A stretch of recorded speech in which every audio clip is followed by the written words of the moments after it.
હરિઓમ વિદ્યાર્થીઓ, ધોરણ 1 વિષય ગણિત. ગણિતમાં આપણે પ્રકરણ 7 માપન જોઈએ છીએ. એમાં આજે પેજ નંબર પાઠ્યપુસ્તકનું પેજ નંબર 102 પેજ નંબર 102 શું છે? માપો. મુદ્દો છે એનો માપો.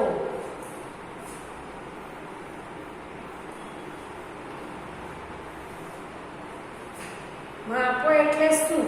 તો આપણે આમ એની જગ્યા એટલે કેટલું મોટું છે, કેટલી વેત ભરાય છે.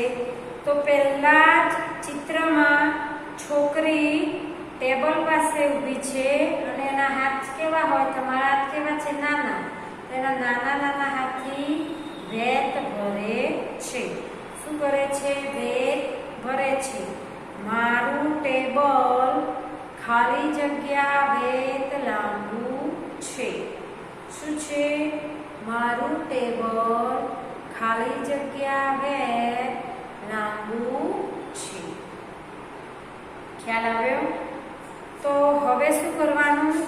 ટેબલ હોય ને, ઘરે કદાચ કોમ્પ્યુટર કેવું મૂકેલું હોય તમારે તો હોય, નહીં તો આપણે સ્કૂલનું ટેબલ પર મારી કેટલી વેત થાય છે હું ભરીને તમને કહું. 1 2 3 4 5. મારી 5 થાય એટલે તમારી તો નાની નાની કેટલી થાય? 10. કેટલી થાય? એમાંથી 2 ઓછી ગઈ તો 8 વેત. તો તમે એક ટેબલ ઉપર કે ટેબલ જેટલી આટલા હાથ આપણા લાંબા થાય એટલી જગ્યામાં તમે વેત ભરો તો કેટલી થાય તમારી? 8 વેત. કેટલી થાય? 8 8. તો પહેલી ખાલી જગ્યા છે ટેબલ પાસે. મારું ટેબલ ખાલી જગ્યા વેત તો 8 વેત લાંબુ છે. તો 8 વેત કેટલું થાય? તમારી 8 વેત ભરાય. તો 8 વેત લાંબુ છે. મારી પેન્સિલ ખાલી જગ્યા વેત લાંબી છે. તો તમારી પાસે એક પેન્સિલ છે. કેટલી? આટલી. એક પેન જેટલી પેન્સિલ હોય તમારી.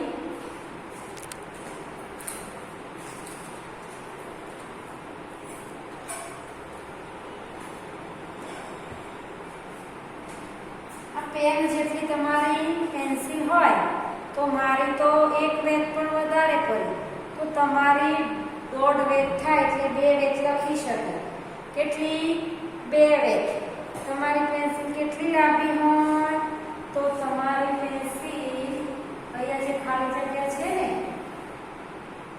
મારી પેન્સિલ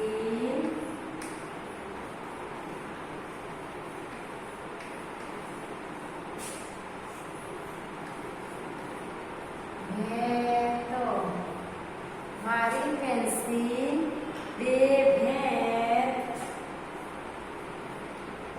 લાંબી છે. કેટલી વેત થાય? 2 વેત લાંબી છે. કેટલી વેત થાય? 2 વેત. કેટલી? 2 વેત લાંબી છે. પછી મારા વર્ગખંડનું પાટિયું કેટલી પેન્સિલ લાંબુ છે? તો એ વર્ગખંડનું પાટિયું કયું? આ આપણી સ્કૂલનું બોર્ડ છે. પાટિયું આપણા ક્લાસનું.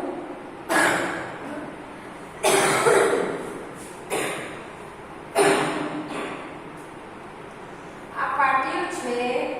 તો પેન્સિલથી એનું માપ કાઢવાનું. શું કરવાનું? પેન્સિલથી. તો કેટલી પેન્સિલ થાય? તો અહીંથી ભરો તો 1 2 3 4 5 6 7 8 9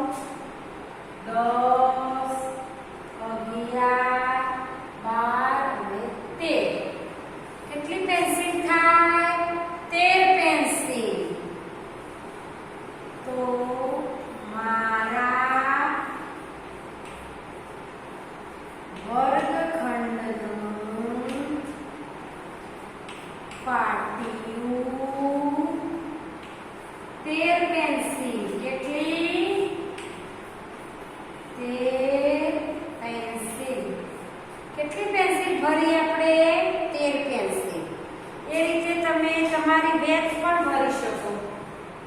1 2 3 4 5 6 7 8 9 બને 9. વેત 9 ગણાય તો પેન્સિલ એક વેત મારી મોટી છે, પેન્સિલ એનાથી નાની, તો કેટલી થાય? 13 પેન્સિલ થાય. તો આ રીતે આપણે કોઈ વસ્તુનું માપ કાઢી શકીએ. હવે કઈ બેન્ચ ઉપર બેસ્યા હોય, સ્કૂલમાં આવતા હોય, તો બેન્ચ ઉપરનું આપણે માપ લેવું હોય તો ધારો કે બેન્ચ તમારી આટલી છે, એ આટલી બેન્ચ છે, આટલી. તો આ રીતે તમે બેન્ચ ભરી શકો. તમારી બેન્ચ હું લઉં તો 1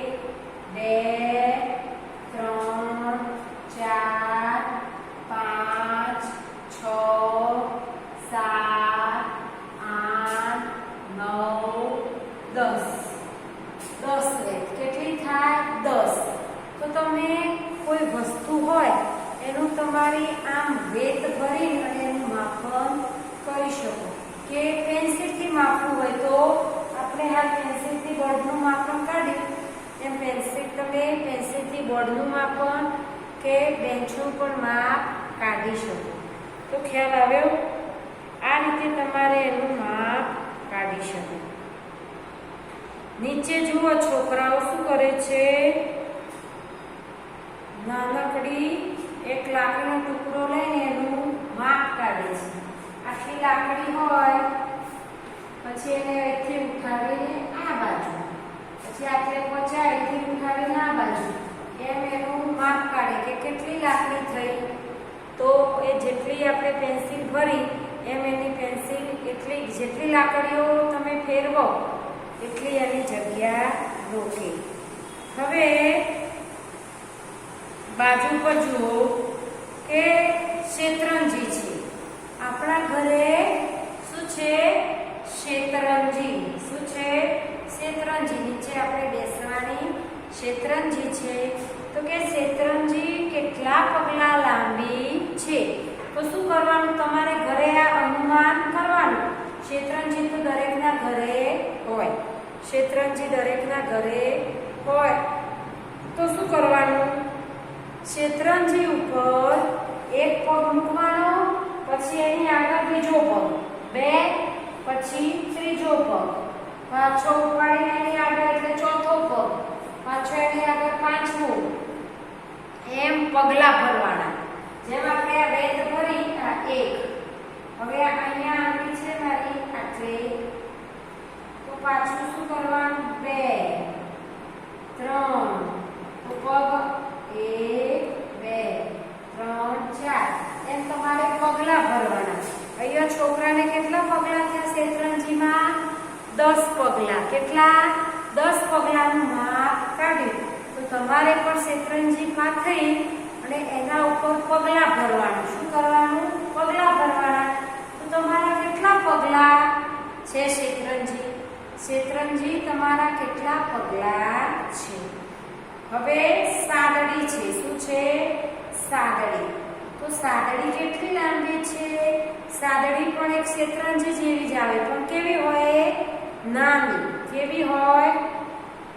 નાની. તો એ સાદડીમાં તમારે પગલા ભરવાના. શું કરવાનું? એ સાદડીમાં તમારે પગલા ભરવાના. તો કેટલા પગલા ભરાય એ જોવાનું. શું કરવાનું? એ સાદડીમાં કેટલા પગલા ભરાય? આ છોકરીને 6 પગલા લાંબી છે. છોકરી એ સાદડીમાં પગલા ભરે છે તો કેટલા પગલા થાય છે? 6. પગલા કેવી રીતે ભરશો? જેમ છોકરાએ શેતરંજીમાં ભર્યા અને છોકરીએ સાદડીમાં ભર્યા એ રીતે જ તમારે એના પગલા ભરવાના. ખ્યાલ આવ્યો? એ રીતે તમારે એના પગલા ભરવાના. હવે નીચે જુઓ, 2 વૃક્ષ છે. શું છે? 2 વૃક્ષ. એ 2 વૃક્ષ વચ્ચેનું અંતર માપવાનું. શું કરવાનું? અંતર. એક આટલા વૃક્ષ હોય અને એક આટલે હોય. આટલા દૂર દૂર વૃક્ષો હોય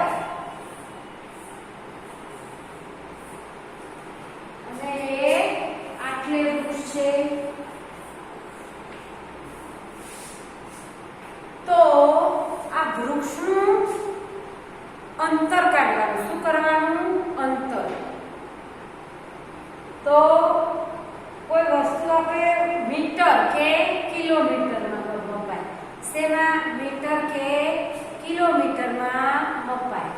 તો આનું અંતર જો તમે પગલા કરો છો તો કેટલું થાય? આપણે ડગલા કરી શકીએ. સાગડી જેવી નાની વસ્તુ હોય તો જો છોકરો પગલા કરે છે તો અહીંથી આપણે ક્યાં સુધી જઈએ? તો 1 2 3 4 5 6 અને 7 પગલા થાય. કેટલા પગલા થાય? 7 પગલા ભરો એટલે સામેના વૃક્ષ પાસે પહોંચી જાઓ. તો આપણું આ પ્રકરણ 7 છે. કયું પ્રકરણ? 7. એમાં આપણે માપન વિશે શીખ્યા કે માપન કેવી રીતે થાય. વસ્તુનું હોય તો આપણે શું કરીએ કે ટેબલ પર આટલી બેઠી. હવે આપણે પુસ્તક લઈને તમે બેસ્યા છો, આ પાઠ્યપુસ્તક લઈને બેસ્યા છો તો કેટલું છે? આમ એક વેગ થાય મારી, તો તમારી નાની નાની 1 અને 2 વેગનું પુસ્તક થાય. આમ કેટલું છે લાંબુ?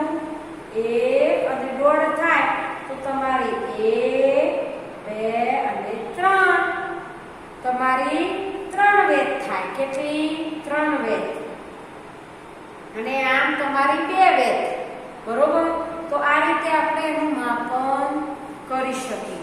એવી રીતે તમારા ઘરે જો કોઈ રમતનું કેરમ બોર્ડ કે એવું હોય એમાં પણ તમે વેદ ભરી શકો અને એનું માપન કરી શકો. તો આપણે પ્રકરણ 7માં ઊંચું નીચું શું જોયું? ઊંચું અને નીચું શું? જાડું અને પાતળું, નાનું અને મોટું, નાનું અને મોટું. વસ્તુનો આપણે લાંબુ ટૂંકું, પછી વજનમાં ભારે હોય તો નીચું જાય અને હલકું. જો વજનમાં ભારે એટલે તરબૂચ હોય તેનું વજન કેવું છે? વધારે, અને કેરીનું વજન ઓછું. એક બાજુએ કેરી મૂકો અને એક બાજુએ તરબૂચ મૂકો તો કોનું રાજુ નીચે જાય? તરબૂચનું. તરબૂચ આટલું હોય અને કેરી તો એક જ હોય. તો આમ તો કેરી વૃક્ષને લટકતી જોઈ પણ તરબૂચ વૃક્ષને બેસે? તરબૂચ વૃક્ષને બેસે ના. તો કેમ? કારણ કે એનું ફળ કેટલું છે? મોટું. તો જો વૃક્ષ ઉપર બેસે તો કોકના ઉપર પડે અને એનું વજન પડે, વૃક્ષ ઉપર ટકી શકે નહીં, એ જાતે તૂટીને નીચે પડે. એટલે તરબૂચ ક્યાં થાય? નીચે વેલા પર. ક્યાં થાય? નીચે વેલા પર. તરબૂચ ક્યાં થાય? નીચે વેલા પર. અને કેરી ક્યાં હોય? તો વૃક્ષ પર. એ નાનું ફળ છે અને વજનમાં પણ હલકું છે. વજનમાં કેવું છે? હલકું. તો ખ્યાલ આવ્યો? આપણે વસ્તુ ભારે હોય અને ઊંચું, કોઈ એમ કહે કે તરબૂચ કેમ ઝાડ પર નથી? તો તરબૂચનું વજન, એ તરબૂચ પોતે ઝાડ ઉપર ટકી શકે નહીં કારણ કે એટલું પાણીથી ભરેલું હોય. એમાં એને આપણે કેમ ઉનાળામાં મળે છે ને ખાઈએ છીએ? કારણ કે એમાં ભરપૂર પ્રમાણમાં પ્રવાહી હોય છે. ઉનાળામાં આપણે ગરમીના કારણે પાણી ખૂબ જ પીએ છીએ, લીંબુ શરબત, પછી આ રસદાર ફળો, તરબૂચ વધારે ખાતા હોઈએ છીએ. તો ભારે અને હલકી વસ્તુનો ખ્યાલ મળ્યો અને આ માપનનો પણ. હવે એની ખાલી જગ્યા જે છે એ ક્યાં લખીશું? CWની નોટમાં. CWની નોટમાં આપણે ખાલી જગ્યા લખીશું.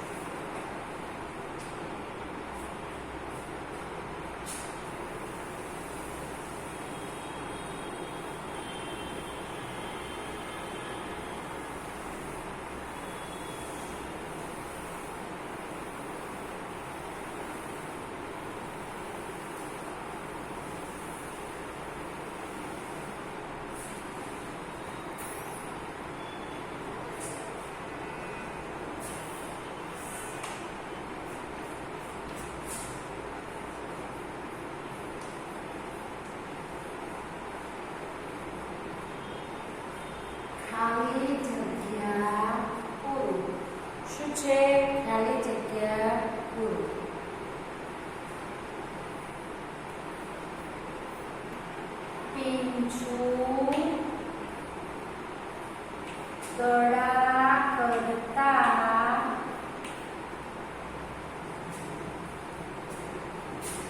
ખાલી જગ્યા હોય છે. પીંછું દડા કરતા ખાલી જગ્યા હોય છે.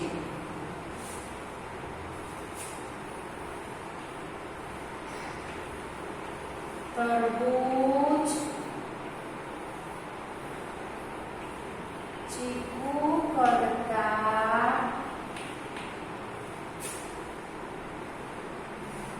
ખાલી જગ્યા હોય છે. તરબૂચ ચીકુ કરતો ખાલી જગ્યા હોય છે.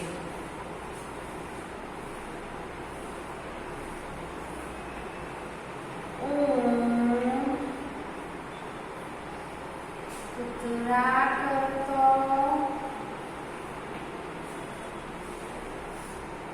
ખાલી જગ્યા હોય છે. કૂતરા કરતો ખાલી જગ્યા હોય છે.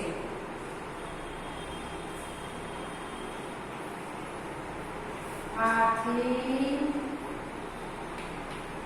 બકરી કરતો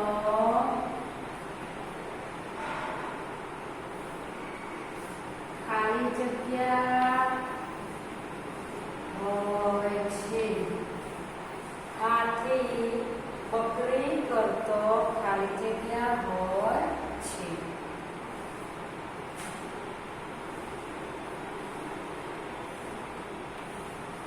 ઝાડ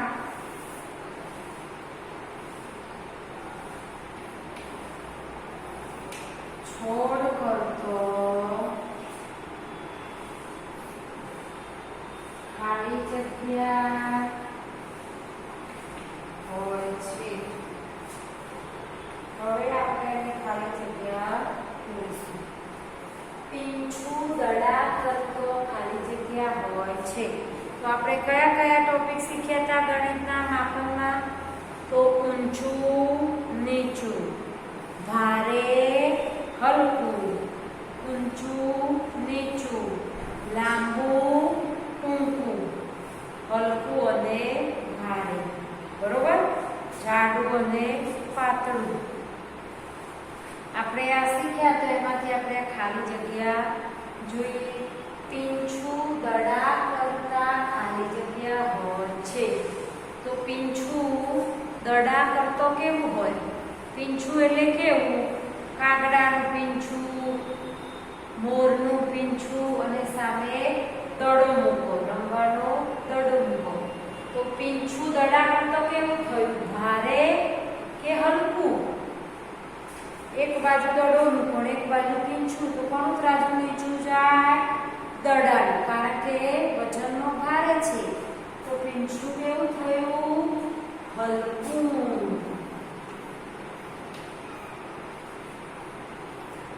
હલકું. પીંછું દડા કરતો હલકું હોય છે. પીંછું દડા કરતો કેવું હોય? હલકું. કેવું હોય છે? હલકું. તરબૂચ ચીકુ કરતો ખાલી જગ્યા હોય છે. હવે તરબૂચ મોટું અને ચીકુ આટલું જ. તો તરબૂચ ચીકુ કરતો કેવું હોય? ભારે કે હલકું? તરબૂચ કેવું છે? મોટું એટલે ભારે અને ચીકુ નાનું હલકું. શું કહેવાય? ચીકુ હલકું. તો તરબૂચ એ ચીકુ કરતો, તરબૂચ ચીકુ કરતા કેવું છે? ભારે. કેવું છે? ભારે. તરબૂચ ચીકુ કરતો ભારે હોય છે. ઊંટ કૂતરા કરતો ખાલી જગ્યા હોય છે. ઊંટ કેવું હોય ભાઈ? મોટું. અને કૂતરું કેવું હોય? નાનું હોય. કેવું હોય? નાનું. તો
બકરી પાતળી, કેવી? પાતળી.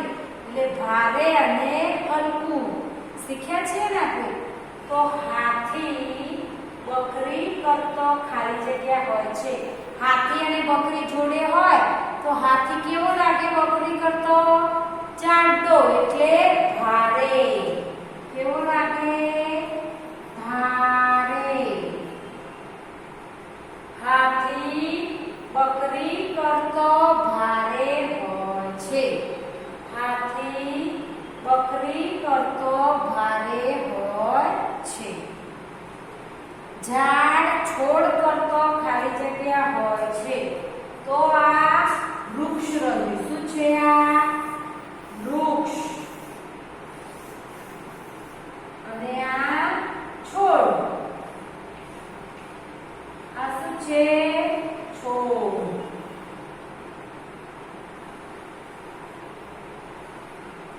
તો આ વૃક્ષ અને આ છોડ. તો આ ઝાડ છે એ છોડ કરતો કેવું છે? ઊંચું. કેવું છે? ઊંચું. અને છોડ નીચો. તો ઝાડ છોડ કરતો કેવું છે? ઊંચું. ઝાડ છોડ કરતો ઊંચું હોય છે. ઝાડ છોડ કરતો ઊંચું હોય છે. ઝાડે કેવું હોય? છોડ કરતા ઊંચું. ફરી આપણે જોઈએ, પીંછું દડા કરતો કેવું હોય? દડા અને પીંછુંમાં પીંછું કેવું હોય? હલકું. તો પીંછું દડા કરતા હલકું હોય છે. તરબૂચ ચીકુ કરતો તરબૂચ મોટું અને ચીકુ નાનું. તો તરબૂચ ભારે થયું. તરબૂચ ચીકુ કરતો ભારે હોય છે.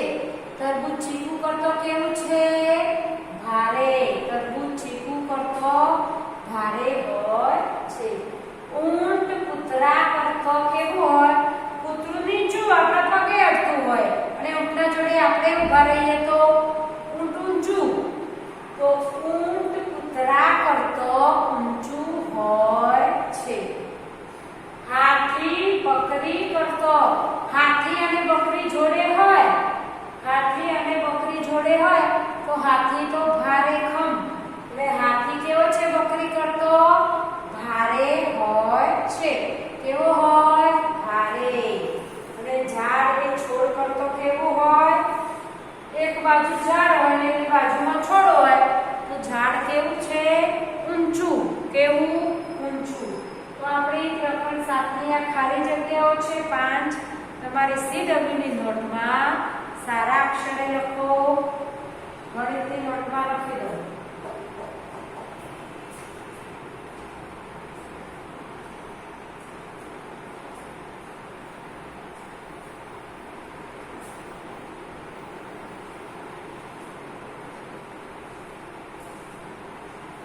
લખાઈ ગયું? સરસ. તો આ ખાલી જગ્યાઓ તમારે એક્સ્ટ્રા નોટમાં લખવાની, એના જવાબ જાતે લખવાના. ભારે વસ્તુ કઈ? હલકી કઈ? ઊંચું કયું? નીચું કયું? ખ્યાલ આવ્યો? તો આ પ્રકરણ 7 પણ આપણે અહીં હવે પૂરું થાય છે. તો આ વિડીયો અહીં પૂરો કરું. હરિઓમ બધાને.